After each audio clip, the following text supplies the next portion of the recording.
Hey everybody, it's James here with Miss Vickie Dehaven from American Home Shield, and wanted to have a quick conversation with you about buyer coverage, why it's important, how you go about that process, and what some of the protections are for them. So do me a favor, walk us through. Obviously, look, when you're submitting an offer, it's very clear in the contract, a place that stipulates, is there a home warranty that's involved, and who is it with, and how much does it cost?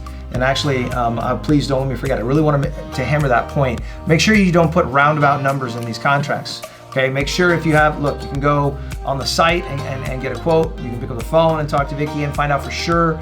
But we gotta make sure that when you do that contract, do it right. We'll have a separate training on that. It's really straightforward and easy, but American Home Shield, and then you put in the exact amount. Because here's the thing, and I know you've run into this, and I know we've run into it. If you put up to a certain amount, that means up to. That means anything below. So, you know, they could cover their popcorn machine only, and and have your client high and dry. So talk to us a little bit about why it's so important for buyers and what level of coverage really do they need. Okay.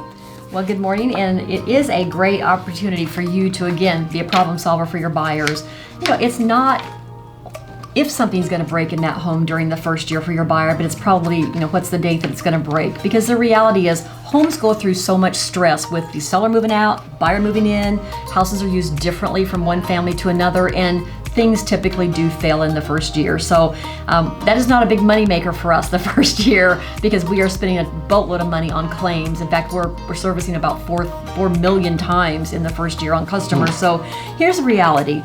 Your buyer, once they move into that home, they've had a home inspection. So sometimes realtors just kind of get lackadaisical about, well, hey, they have a home inspection, you know, everything looks like it was pretty good, so I don't need to worry about it. But that buyer will move in and they will start finding things that did not show up on that home inspection. And again, things will fail. Personally, I had a home that was, it's 24 years old. I have a Trane air conditioner. It works great. My front door was open 4.5 hours while my movers were moving in my furniture, and I thought that Trane will never make it through this. Well, it wasn't, I don't think it was even a full 2 weeks till I had my first air conditioner repair made. And it wasn't anything major, fortunately, but still it would have cost me more than my home warranty if I'd had to pay for that myself. So your buyers, and again, National Association of Realtors has said this, buyers who close with a home warranty think of their realtor as being more professional, that they were more caring about their needs rather than just the realtor's needs, which we know how you always have to overcome that. So what does it do for your buyer? It starts on the very day of closing. So if they start moving in on the day of closing and the air conditioner dies, we're there for them, okay? But it covers all the major systems, so that's your air conditioner, your heating system, ductwork, electrical, plumbing, and water heater. That's the first level of coverage. And for a single family home, that's $450. It's significantly less if that's a condo, townhome, and we even cover mobile homes. Then if they want that next level of coverage, which adds all the appliances in the kitchen, plus the washer and dryer, that jumps to $600 and excellent coverage. Then we have, and that's called Shield Plus. The highest level is Shield Complete. It's $660, and that adds some things like your ceiling fans and your garage door opener and some of those things that are not quite as expensive. But nonetheless, they have options, and then they also have options to put pool coverage on, well and septic, etc. But as far as the buyer having limitations, you know, we talked in another segment about the seller, there's a $2,000 cap. They do not have that cap on the buyer. There's some minor caps, like for example, we won't pay over $3,000 per appliance to replace it if we have to replace an appliance, but $3,000 is a nice little chunk of change. It would definitely replace anything in my house that's appliance related. But there's not a lot of there is one other one that you need to be aware of, and that's if we have to go into a wall or into concrete to fix plumbing pipes, there's a $1,000 access limitation that we will pay. So a few things like that. But basically your buyers need that protection because the first year they don't know how that seller has maintained the property. They don't know that the home inspector missed something.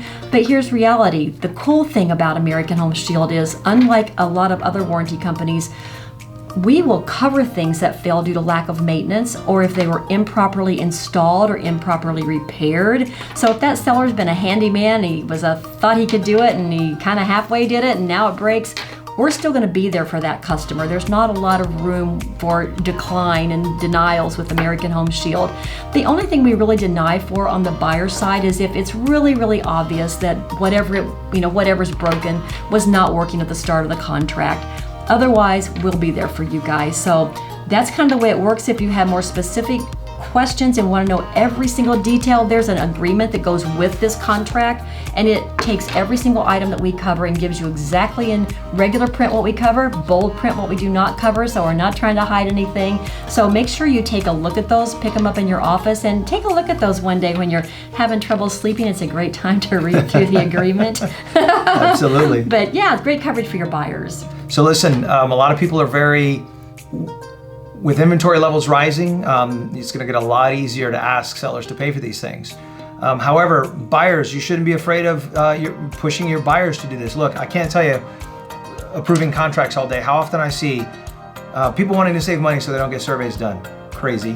How many times people they say, you know what, I don't want to spend the money on a home warranty. Crazy. Listen, people aren't in the best frame of mind when they're under a lot of financial stress. You have got to talk sense into them. Fight for them. Try to get these things paid for by the seller or the other party in the transaction.